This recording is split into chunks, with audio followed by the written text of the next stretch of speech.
Hello, DJ Holly. How are you? Good evening. Me, I'm okay, my brother. How is your work? DJ Holly, I want to bring this to the attention of the Zimbabwean people. I know maybe you are busy now. I want you to play this video. I've already said this in the past that the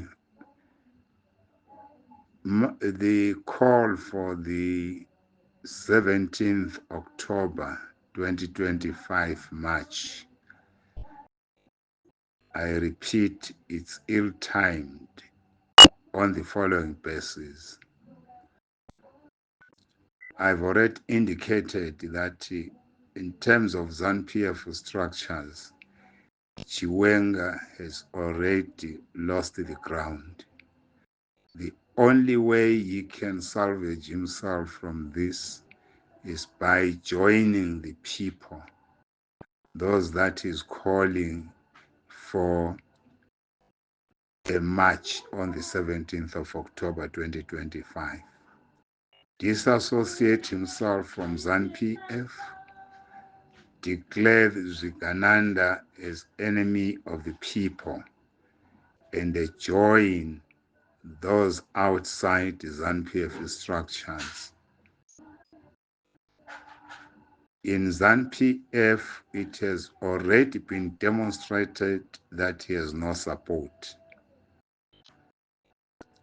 Therefore, calling for the people to go and march, you are calling those who are outside ZANU-PF to come to the corridors of ZANU-PF, remove Mnangagwa. When you restructure your new post or you assume the power from ZANU-PF, when you start to restructure, these people won't be there. It will be ZANU-PF restructuring its structures, either from the central committee to the branch. These people you are calling them for demonstration will not be there. And the timing of your call for the people to go and gather on the 17th of March for strike or for demonstration, it has been calculated by yourselves that whatever the outcome of the Central Committee or the Conference of Mutare 2025 will be beneficiary to you. If you stop the 2023 mantra, you will have no reason to continue with the demonstration. That leaves out the people we are calling for demonstrations vulnerable. If the 2030 agenda at the conference succeed, you call these people to come for demonstration. As I've already indicated above, that when you assume the power, when you restructure ZANU-PF, these people who demonstrated will not be there. What is the ZANU-PF policy? What is the structure now as it stands of ZANU-PF? Is that the conference is not elective Congress. ZANU-PF is going for 2027 elective Congress, where it will elect its leaders. ZANU-PF will dissolve the Central Committee and the Presidium in 2027 and open door for contestation. Once they contest, the winning candidate will therefore lead ZANU-PF to 2028 general elections. That's the only window. If you had a support that is more than what you have now, you will assume the presidency of ZANU-PF and subsequently contest the 2028 general election. But looking at the strength of Chiwenga currently, I started by telling you people that right from the presidium, General Chiwenga is the only one. Presidium is composed of 4 people, which is the president, the vice president, the 2 vice presidents, and the national chairman. That's 4. Those who are going for 2030, it is the president himself, the national chairperson, who is Opham Chinguri, and the vice president, who is Kembo Mohadi, are going for 2030. Those who are going for anti-2030, only the general comes out alone, brave enough indeed to challenge the team. When you go to the Politburo top 6, the composition of top 6 is the president, number 1, the vice president, number 2, the national chair, number 3, the treasurer, number 4, the commissar, number 5, the secretary for security, number 6.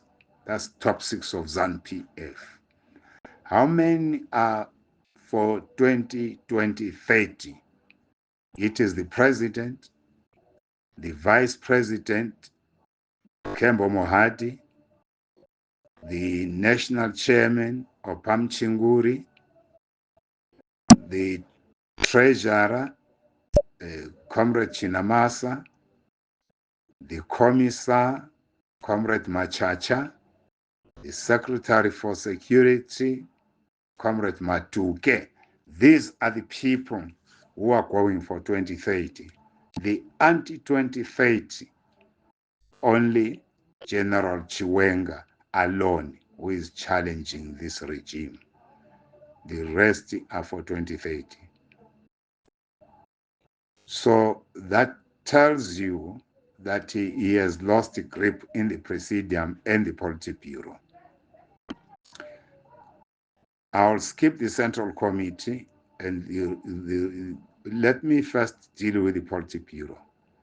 In the Politburo, he has already demonstrated Mnanga, the 2030, that is a winning team. If you look at the Women's League composition, which is headed by Chinomona, the War Veterans League headed by Mahia, these are 2030. What tells you is that the entire top 6, the Women's League Secretary Chinomona is for ED 2030. Judith Ngube, who is the vice, is for ED 30. I forgot the secretary for what in the Women's League, but I saw her is for 2030. The top 6 again is for 2030. The Veterans League is also for 2030, headed by Douglas Mahia. In the Politburo, I'm seeing there the likes of Christopher Mtswangwa, July Moyo, and the company. I see them being for 2030. The Secretary General has been removed, who was sympathetic to Chiwenga, who is Obed Mpofu, replaced by Mutenda, who is also the Speaker of Parliament, who is going to receive the bill to amend the Constitution, is for ED30. The Women's League is led by Chinomona, who is also the President of the Senate, who is also going to receive the same bill, the proposal to amend the Constitution. So let's go to the provinces. Up to now, all the provinces have declared that the resolution number 1 held in Mtare is for ED 2030, all 10 provinces. Now, what is it that is left for Chiwenga? There are only 2 windows for him. The first one, in a democratic country like Zimbabwe, Chiwenga has to disassociate himself from ZANU-PF and come down to the people, those who voted against the ZANU-PF in 2023, join with them, call for the 17th of October 2025, and allow them to choose a leader among themselves, which will include the general himself. The other window for him to succeed is to cause a demonstration that will be supported by the military, the security. If it is the military-led demonstration, then the general will succeed in this regard. People will demonstrate knowing that they are being protected by the military. So these are the only 2 windows for the general to succeed Mnangagwa. In the absence of that, he will go up to 2027 and the contest. If he has a support, he will win. But from what I've already alluded to above, is very unlikely to win the 2027 election at Congress of ZANU-PF. Therefore, he cannot be the candidate for ZANU-PF in 2028 general elections. So hence, this call for 17th of October 2025, I think, is premised on the basis, or based on the basis, that he has already realized that 2027 he may not succeed to succeed Mnangagwa on the 2027 general election. I mean, at Congress, he may not succeed to see the light there. He hence to speed before these 2 processes are conducted, which is the 2027 ZANU-PF Congress, elective Congress, and the 2028 harmonized general election. So, like I've already said, that the only way he can succeed or remain relevant as he is now is to disassociate himself from ZANU-PF, join the 2 million that voted against Mnangagwa in 2023, and become part of the movement, so that people will recognize him and his contribution during the struggle and after the struggle and during his tenure as the member of the Zimbabwe Defense Forces. Maybe they will recognize him and allow him to contest ZANU-PF in 2028 harmonized election. I thank you. I thank you all. Thank you. Bye-bye for now.